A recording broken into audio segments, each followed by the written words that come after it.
7 kingdoms, 7 dragons. For 1,000 years, they kept the world in balance.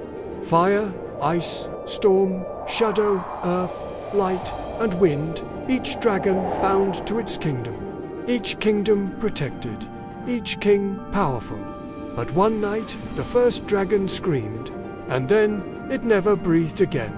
In the forgotten village of Ashfell, there lived a boy named Kael. No mother, no father, no kingdom. Kael was nobody. He knew it. The village knew it. Even the stray dogs ignored him. But Kael had one strange habit. Every night, he climbed the old watchtower and stared at the sky. Not at the stars, at the dragons. 7 glowing shapes, each a different color, circling their kingdoms like living crowns. One day, he always whispered, "I'll matter to something." That night, the night the first dragon died, Kael saw it fall. A flash of red, a distant crash. By morning, soldiers in red armor stormed through Ashfell. The Fire Kingdom's dragon, Emberax, was dead. No wounds, no blood, just empty. But Kael had seen something the night Emberax fell. A shadow moving against the wind, rising from the mountain, not falling. When Kael tried to tell a soldier, the man laughed. "You're a dirt-poor orphan boy. Go back to sweeping floors." That night, the second dragon fell. Ice Kingdom, dragon, Glacius, gone. Same way, same silence, same rising shadow. Kael stopped waiting for adults to listen. With nothing but a broken compass and a stolen map, he followed the shadow's direction. On the second day, he found something that changed everything. A dragon scale, but it wasn't from Emberax or Glacius. It was black. Deep in a cave, chained with dark iron and barely breathing, was a dragon. Small, young, and unlike any dragon in the 7 kingdoms. It looked at Kael. Not with fear, not with aggression, with recognition, like it had been waiting for him. Kael's hands shook as he broke the iron chain with a rock. "I'm not leaving you here," he whispered. The dragon exhaled slowly, a breath that was half smoke, half something golden. And when that golden smoke touched Kael's chest, he felt it. Nyx was the first dragon. The one who existed before all 7 kingdoms. The one the shadow sorcerer had been hunting the longest. His name was Malakor. Once, he was the greatest dragon scholar in history. He dedicated his life to understanding them, until the 7 kings decided dragons were too powerful for one man to study.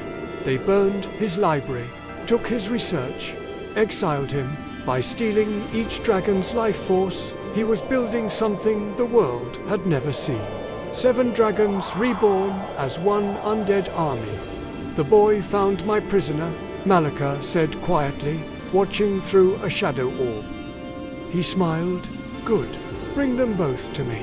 Kael had 2 choices: run, hide, or do the thing that had never been done in 1,000 years.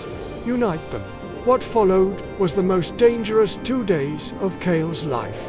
He rode Nyx into royal territory after royal territory.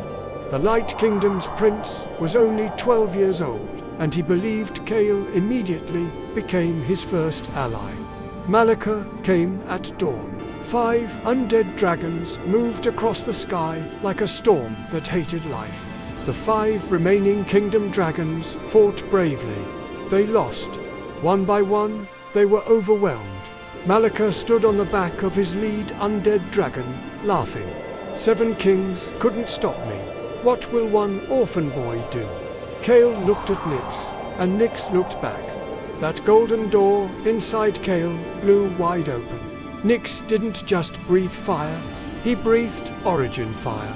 The fire that existed before kingdoms. It didn't destroy the undead dragons, it freed them. The stolen life force poured back out as 5 pillars of pure dragon light. Malakor fell. Not dramatically, not heroically, he just fell. A tired, old, angry man who had chosen the wrong answer to a real pain. The dragons were gone. Their spirits returned to wherever dragons go when the world no longer needs them to be physical. But Nyx remained. "I don't want a kingdom," Kael said.